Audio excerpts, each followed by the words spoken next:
இப்போது நமக்கு அன்பு அப்படிங்கிற இந்த வார்த்தையை கேட்டாலே நமக்கு ஞாபகம் வர ஒருத்தர், அன்பின் வடிவமாக நம்ம பார்க்குற ஒருத்தர் யாராக இருப்பாருன்னு பார்த்தீங்கன்னா இயேசு. இயேசு பிரானாக தான் இருக்கும். இப்போது இயேசு பிரான் வந்துட்டு எல்லாத்துக்கிட்டேயும் அவர் வலியுறுத்தின ஒரு முக்கியமான விஷயம் என்ன அப்படின்னா வந்துட்டு, அனைவரையுமே வந்துட்டு ஒன்றாக பாருங்கள், அன்பு வையுங்கள். அன்பு அப்படிங்கிற இந்த கான்செப்டை தான் வந்துட்டு அவர் எல்லா பக்கமுமே வந்து முக்கியமாக சொல்லிட்டு போயிருப்பார்.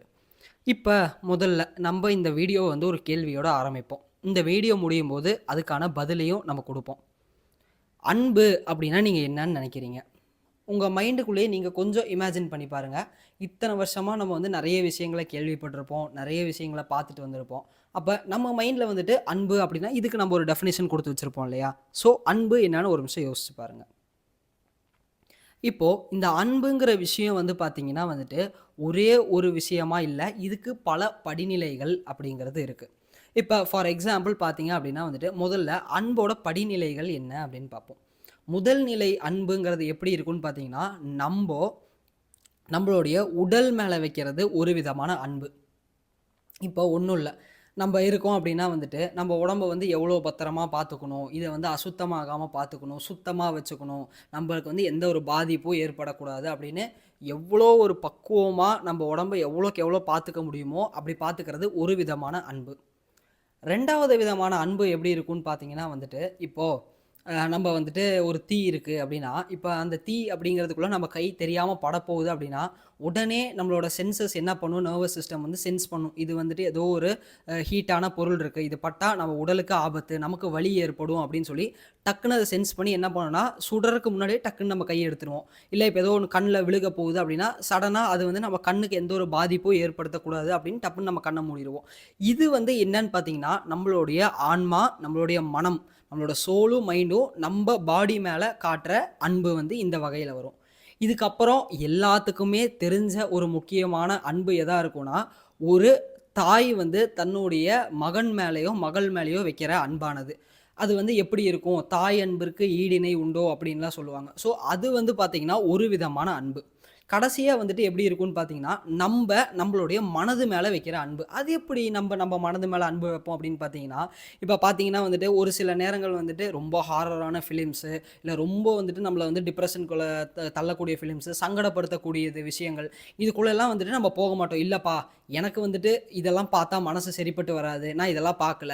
அப்படின்னு நம்ம அவாய்ட் பண்றோம் இல்லையா? ஏன் இத அவாய்ட் பண்றோம்? இப்ப அந்த மாரி விஷயங்கள கேட்டாலோ, பார்த்தாலோ நமக்கு என்ன ஆகும்னா, நமக்குள்ள ஒரு சஞ்சலம் ஏற்படும். அது என்னவா ஆகும்னா, மன கஷ்டத்த நமக்கு ஏற்படுத்துங்கிறனால அத அவாய்ட் பண்ணிருவோம். இப்போ இதிலேயே பார்த்தீங்கன்னா, கடைசி நிலையான அன்பு. இதுதான் வந்து பார்த்தீங்கன்னா, நம்ம இயேசு பிரானாகட்டும், எல்லாருமே மிகப்பெரிய செயின்ட்ஸ் இவங்க எல்லாருமே தீர்க்கதரிசிகளாகட்டும், இவங்க எல்லாருமே இறைவனின் குழந்தைகள்னு சொல்ற இவங்க எல்லாருமே சொன்ன ஒரு அன்பு அப்படிங்கிறது இதுதான். நாம் நம்மளுடைய பரமபிதா, இறைவன் எந்த பேர்ல வேணாலும் நம்ம கூப்பிடுற அவரு மேல வைக்கிற அன்பும், அவரு நம்ம மேல வந்துட்டு திருப்பி அவரோட அன்பின் வெளிப்பாடு எப்படி இருக்கும்னா, அவரோட அருள் அப்படிங்கிற அந்த கிரேஸ்ன்னு நம்ம சொல்லுவோம் இல்லைங்களா? காட்ஸ் கிரேஸ்ன்னு நம்ம சொல்றது. இது எல்லாமே பார்த்தீங்கன்னா, இதுதான் வந்துட்டு முழுமையான ஒரு அன்பு அப்படிங்கிறது. இந்த அன்பு தான் இருக்கிறதுலயே பார்த்தீங்கன்னா, highest form of and purest form of love. நம்ம எல்லாத்துக்குமே தெரிஞ்ச பியூரஸ்ட் ஃபார்ம் ஆஃப் லவ்னா நம்ம என்ன சொல்லுவோம்னா, நம்மளுடைய தாய் வந்து நம்மள மேல வைக்கிறது தான் வந்து இருக்கிறதுலே பரிசுத்தமான காதல்னு சொல்லுவோம், அன்புன்னு சொல்லுவோம். ஆனா, அதையும் தாண்டி ஒரு படி மேல போகுது அப்படின்னா வந்துட்டு, அது வந்து நம்ப வந்து இறைவன் மேல தன்னலமின்றி வைக்கிற அந்த அன்பும், இறைவன் நம்ம மேல வந்து எந்த ஒரு பாரபட்சமும் காட்டாம எல்லாத்துக்கும் ஒரே மாதிரி அன்பு செலுத்துறதுன்னு தான் இருக்கிறதுலயே உயர்ந்த பட்சமான ஒரு காதலாவும், அன்பாவும் இருக்கும். இப்போ அதனால தான் வந்துட்டு நம்ம வந்து ஜான் 13த் சாப்டர்ல வந்துட்டு என்ன சொல்லுவாங்கன்னா, "love one another as I loved you" அப்படின்னு சொல்லுவாரு அந்த இடத்துல. இப்போ நான் வந்துட்டு எப்படி உங்க மேல அன்பு செலுத்துறனோ, நீங்களும் அதே மாதிரி மற்றவர பாருங்கன்னு. இப்ப கொஞ்சம் யோசிச்சு பாருங்களேன். நம்மளுடைய பரமபிதா வந்து நம்ம இயேசு மேல வந்து எப்படி ஒரு அன்ப செலுத்தினாரு, நம்ம இயேசு வந்து மத்த எல்லாத்து மேலயுமே எப்படி ஒரு அன்ப செலுத்தினாருன்னு. இப்போ அந்த மாரி காட்டுற அன்பு தான் வந்து உண்மையான அன்பே தவிர, இப்ப நம்ப எல்லாரும் என்ன பண்றோம் அப்படின்னு பார்த்தீங்கன்னா, அன்பு காட்டுறோம். நானும் வந்து அன்பா இருக்கேன், விசுவாசமா இருக்கேன், விசுவாசிக்கிறேன்ட்டு நம்ப உண்மையா பண்றதில்ல. அத வந்து நம்ம நடிக்கிறோம். அதாவது நம்ம வந்து முயற்சி பண்றோம். இப்ப நம்ப எல்லாருமே வந்து நல்லா புரிஞ்சுக்கங்க இந்த இடத்துல. அன்பா இருக்கல. ஆனா அன்பா இருக்க முயற்சி பண்றோம். இப்போ நம்ம இந்த மாரி இந்த ஒரு அன்பா இருக்கிற முயற்சி, அதாவது நான் வந்து மத்தவங்க மேல அன்பா இருக்கேன் அப்படின்னு நம்ம நெனச்சுக்கிறோமே தவிர, உண்மையான அன்பா இங்க நம்ம யாருமே இல்ல. என்னைக்கு இந்த ஒரு நடிப்ப விட்டுக்கிட்டு நம்ம சேஞ்ச் ஆகுறோமோ, அப்பதான் உண்மையான இறை தேடுதல், அதாவது நம்ம பரமபிதாவ தேடுறது, இறை தரிசனம் வாய்க்கிறது, நம்மளும் அந்த பரிசுத்த ஆவியோட கலக்கிறது, இந்த மாரி விஷயங்கள்லாம் அப்பதான் நம்மளோட வாழ்க்கையில நிகழ ஆரம்பிக்கும். அதே மாதிரி மார்க் 12th சாப்டர் என்ன சொல்லுதுன்னா, love the God with Lord with all your heart, all your soul and all your strength and all your mind. அதாவது இறைவனை வந்துட்டு நம்ம சொல்ற இந்த கடவுளை, இறைவனை, பரமபிதாவ எப்படி நம்ம வந்து விசுவாசிக்கணும், நேசிக்கணும்னா, நம்மளுடைய முழுமையான நம்மளோட சோல், நம்மளோட ஆன்மாலிருந்து, நம்மளோட எல்லாமே நமக்கு இறைவன் என்னென்னலாம் குடுத்துருக்காரோ, அது எல்லாத்துலேருந்து அந்த அன்பு மயம், அந்த அன்புங்கிறது வந்து பொங்கி வரணும். அப்படிதான் நம்ம வந்து இறைவன் வந்து விசுவாசிக்கணும். அப்படி பண்ணுனா மட்டும்தான் வந்துட்டு இறைவன் நம்மை ரட்சிப்பார் அப்படிங்கிறது தான் வந்துட்டு இந்த சாப்டர்ல வந்து சொல்லுது. இப்ப கொஞ்சம் யோசிச்சு பாருங்களேன். நம்ம எல்லாருமே வந்துட்டு என்ன பண்றோம்? இப்ப வந்து இறைவன் மேல வந்துட்டு நம்ம அன்பு வைக்கணும். சரிங்களா? இப்ப இறைவன் மேல அன்ப வைக்கணுமே தவிர, இறைவன வந்து தேடக்கூடாது. இறைவன் எங்க? எங்கன்னு. அப்படி தேடுனா கிடைக்கிற ஆள் வந்து இறைவன் கிடையாது. எங்கேயாவது வந்து இயேசுநாதர் சொல்லியிருக்காரா? நான் இறைவன போய் தேடுனேன்னு. கிடையாது. நான் இறைவன் மேல அன்பு வச்சேன்னு தான் சொல்லுவாரு. நான் பரமபிதா மேல அன்பு வச்சேன். அவர் என் மேல வந்து வச்ச அன்பு தான் வந்துட்டு இந்த ஒரு விஷயம். அவரால தான் எல்லாம் நடக்குதுன்னு சொல்லுவாரு. ஸோ, நம்ம வந்துட்டு முதல்ல வந்துட்டு எப்போ வந்துட்டு இறைவன மேல உண்மையான அன்பு வைக்க ஆரம்பிக்கிறோமோ, அப்போ வந்து நம்ம இறைவனா மாறுவோம்.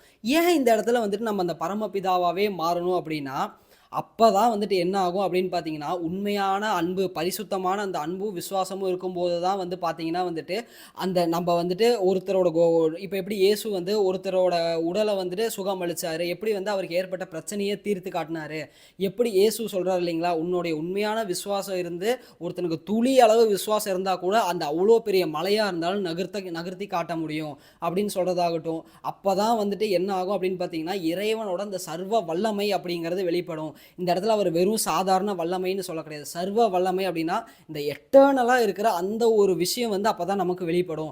அப்ப நம்ம என்ன பண்ணா, உண்மையான அன்பு, உண்மையான விசுவாசம் இறைவன் மேல செலுத்தணும். இப்ப நம்ம எல்லாருமே இருக்கோம். நம்ம எல்லாரும் என்ன சொல்றோம், இறைவன் மேல நான் அப்படி இருக்கேன், அவ்வளோ ஒரு உருகுறேன், நான் அவ்வளோ விசுவாசிக்கிறேன்னு சொல்றோம். பட் இப்ப நீங்க பொருத்தி பாருங்களேன், அவரு வந்துட்டு நம்ம இறைவன் மேல துளி அளவு அதாவது கடுகளவு விசுவாசம் இருந்தாலும் அந்த மலையே நகருங்கிறாரு. அப்ப நம்ம எல்லாரும் இத்தன நாள் நினைச்சிட்டு இருக்கோம், நான் தான் இறைவன பயங்கரமா பிரார்த்திக்கிறேன், நான் தான் பயங்கரமா ஜெபம் பண்றேன் இப்படின்னு நினைக்கிறோம். பட் நம்ம நினைக்கிறது ஏதாவது நடக்குதா அப்படின்னு பாருங்க. காட்ஸ் கிரேஸ் அப்படிங்கிற இந்த வார்த்தைக்கே அர்த்தம் என்னன்னா, இப்ப நம்ம எல்லாரும் நினைச்சுக்கிறோம், ஒரு சின்னதா ஒரு விஷயம் நடக்குது, எனக்கு வேலை கிடைச்சிருச்சுப்பா, இல்ல என்னோட பையனுக்கு பொண்ணுக்கு கல்யாணம் ஆயிருச்சு, இல்ல எனக்கு நான் கேட்டது கிடைச்சிருச்சு அப்படின்னா எல்லாமே காட்ஸ் கிரேஸுங்கிறோம். உண்மையாலுமே இந்த இடத்துல காட்ஸ் கிரேஸுங்கிறது வந்து இது கிடையாதுங்க. ஏன்னா காட்ஸ் கிரேஸ்னா, இப்ப காட்ஸ் கிரேஸ்க்கான விளக்கம் நீங்க எங்க பார்க்கலாம்னா, அதுக்கு ஒரு லிவிங் எக்ஸாம்பிளா இருந்துட்டு போனவர் தான் வந்துட்டு இயேசு.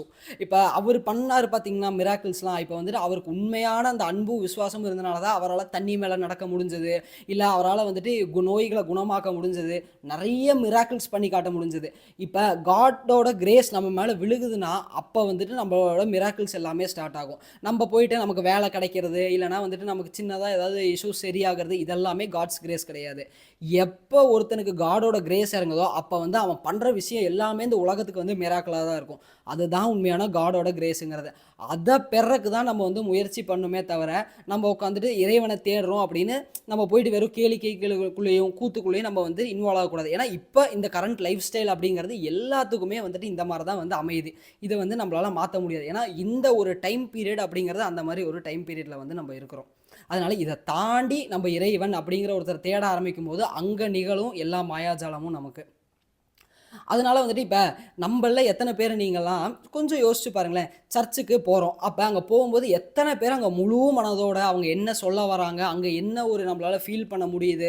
இப்ப ஒரு சிலர்லாம் பார்த்தீங்கன்னா, கடமையே ஞாயித்துக்கிழமை எந்திரிக்கணுமேன்னு கஷ்டப்பட்டு காலையில 6 மணிக்கு எந்திரிக்கணுமான்னு எந்திரிச்சு போறதாகட்டும். அங்க போய் உட்காந்துட்டு இன்னைக்கு இத பண்ணலாமா? அங்க போலாமா? இந்த ஹோட்டல்ல போய் காலையில சாப்பிடலாமா? இல்ல வீட்டுக்கு ஏதாவது சிக்கன் வாங்கிட்டு வந்து சமைக்கலாமா? இல்ல நம்ம என்ன படுத்து தூங்கலாமா? இந்த மாரி போய் மன ஓட்டங்களோட சேர்ந்து தான் வந்து எல்லாருமே என்ன பண்றாங்கன்னு பார்த்தீங்கன்னா, அந்த மாரி வந்துட்டு கேட்டா நான் வந்து பிரேயர் பண்ணிட்டு வரேன். உண்மையான பிரேயரோட பவர் என்ன அப்டின்னா, அந்த இடத்துல வந்துட்டு இறைவனோட அந்த ஒரு மிராக்கிள் நடந்தாகணும் நமக்கு. அதுதான் பார்த்தீங்கன்னா, உண்மையா இயேசு சொன்ன அன்பு வைக்கிறது அப்படிங்கிறது. அது நடக்கும்போது தான் வந்து பார்த்தீங்கன்னா, எல்லாமே நமக்கு வந்து நிகழ ஆரம்பிக்கும். இப்ப உங்களுக்கு வந்துட்டு இந்த நியூ இயர் வந்துட்டு கண்டிப்பா வந்து நல்லதா தான் அமையும் எல்லாத்துக்குமே. எப்படி அப்படின்னு பார்த்தீங்கன்னா வந்துட்டு, நம்ம இந்த நியூ இயர்க்கு எல்லாருமே gift பண்ணுவீங்க. உங்க ஃப்ரெண்ட்ஸு, ஃபேமிலிக்கு, வீட்ல இருக்கவங்களுக்கு எல்லாத்துக்குமே நம்ம நியூ இயர் விஷஸ் சொல்லுவோம்.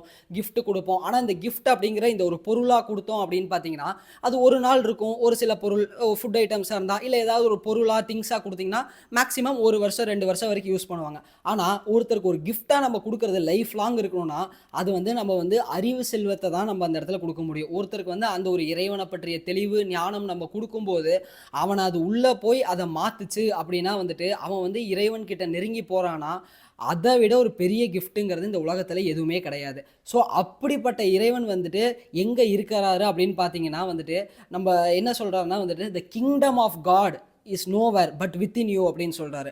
அப்போ இந்த வேர்ஸோட நான் இந்த ஒரு வீடியோவ முடிவு செய்றேன். அப்ப யோசிச்சு பாருங்க. கொஞ்சம் சிந்திச்சு பாருங்க. இத மட்டும் சிந்திச்சு இறைவனோட அந்த ஒரு ராஜ்யம் நமக்குள்ள தான் இருக்குது. பரலோக ராஜ்யம் சமீபத்தில் உள்ளதுன்னு சொல்லிட்டு போயிருக்கிறாரு. நம்ம மேலேயோ, இல்ல அங்கேயோ, இங்கேயோ, எங்கேயோ இல்ல சமீபத்தில். அப்ப நமக்கு சமீபத்தில இருக்கிற விஷயம் என்ன? நம்மளுடைய உடல். நமக்குள்ள இருக்கிற விஷயம். அது எங்கன்னு தேடுங்க. அது மட்டும் உங்களுக்கு கொஞ்சமா ஸ்ப்ரவுட் ஆக ஆரம்பிச்சுன்னா, இந்த 2025 அப்படிங்கிறது இறைவனோட நீங்க அருகில் போய் இருக்கறக்கான ஒரு வருடமா அமையும்னு நான் சொல்லி இந்த வீடியோவ நிறைவு செய்றேன். நன்றி. அடுத்த வீடியோல சந்திப்போம்.